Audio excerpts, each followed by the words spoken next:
Kenapa ada akidah Allah tidak bertempat? Akidah Allah tidak bertempat itu muncul karena para ulama berusaha menjaga keyakinan bahwa Allah Maha Suci dari segala sifat makhluk. Pembahasan ini teman-teman sebenarnya sudah ada sejak masa-masa awal Islam ketika muncul berbagai kelompok yang mulai membahas hakikat sifat-sifat Allah dengan pendekatan filsafat dan ilmu kalam. Akibatnya lahirlah berbagai cara dalam menjelaskan ayat maupun hadis tentang sifat-sifat Allah. Kalau kita melihat Al-Quran, banyak ayat yang menyebutkan Allah itu berada di atas. Semisal Allah berfirman bahwa Dia beristiwa di atas aras. Ayat tentang istiwa disebut sebanyak 7 kali di dalam Al-Quran. Selain itu, ada ayat yang menyatakan bahwa manusia takut kepada Rabb mereka yang berada di atas mereka. Ada pula ayat yang menyebutkan amal-amal soleh itu naik kepada Allah Subhanahu wa Ta'ala. Malaikatnya itu naik kepadanya. Dan Nabi Isa itu diangkat kepada Allah. Semua lafaz ini menunjukkan makna ketinggian Allah Subhanahu wa Ta'ala. Di sisi yang lain teman-teman, muncul sebagian ulama ilmu kalam yang khawatir jika ayat-ayat tersebut dipahami secara zahirnya, maka akan menimbulkan anggapan bahwa Allah itu seperti makhluk yang berada dalam ruang dan membutuhkan tempat. Karena itulah teman-teman, mereka mengatakan Allah tidak berada di dalam alam maupun tidak berada di luar alam, tidak di atas, tidak di bawah, tidak di kanan, tidak di kiri. Mereka menyimpulkan bahwa Allah itu tidak bertempat karena tempat adalah makhluk, sedangkan Allah Subhanahu wa Ta'ala telah ada sebelum tempat itu diciptakan. Kalimat Allah tidak bertempat sendiri sebenarnya bukan redaksi Al-Quran teman-teman maupun hadis. Kalimat ini merupakan hasil penyusunan para ulama sebagai penjelasan akidah menurut pemahaman mereka. Oleh sebab itu teman-teman, para ulama berbeda dalam menyikapinya. Golongan yang paling banyak menggunakan ungkapan ini adalah kalangan Asy'ariyah dan Maturidiyah.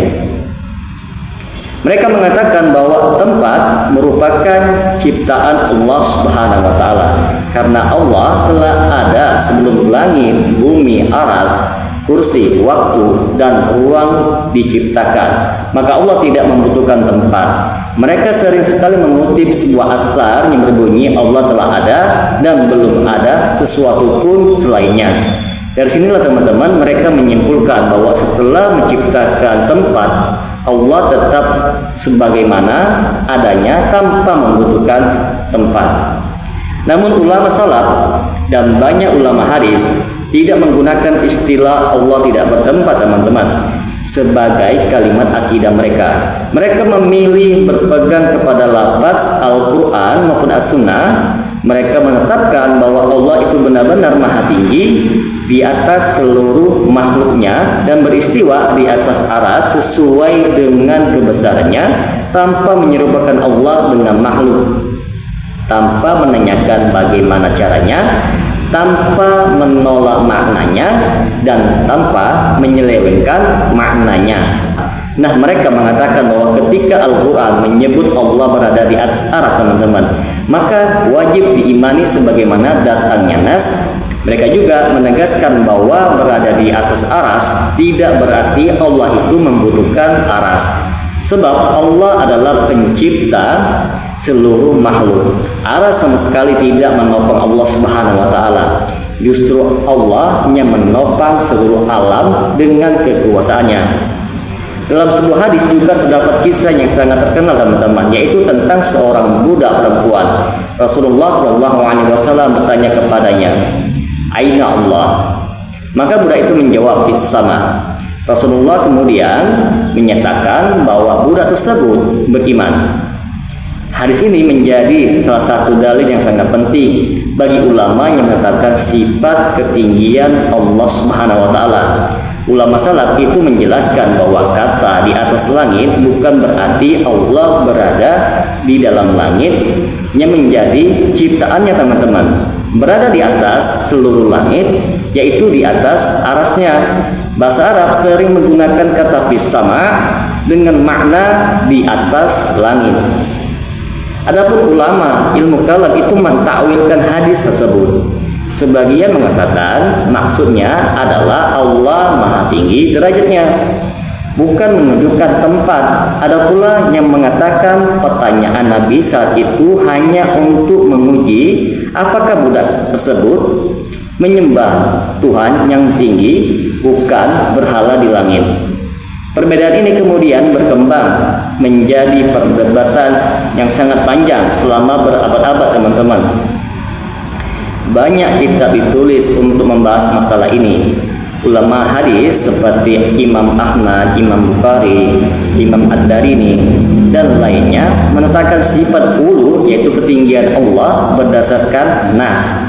Sementara banyak ulama Asy'ari menjelaskan bahwa yang dimaksud ketinggian adalah ketinggian, kemuliaan, dan kekuasaan, bukan arah maupun tempat. Pihak yang mengatakan Allah di atas aras juga menjelaskan bahwa tidak semua yang berada di atas itu pasti membutuhkan tempat sebagaimana makhluk. Allah berbeda secara mutlak dari makhluk, teman-teman. Mereka menolak anggapan bahwa menetapkan sifat ulu berarti menyerupakan Allah dengan makhluk. Menurut mereka, kesalahan terjadi apabila seseorang itu membayangkan bagaimana zat Allah, padahal Allah telah berfirman bahwa tidak ada sesuatu pun yang serupa dengannya.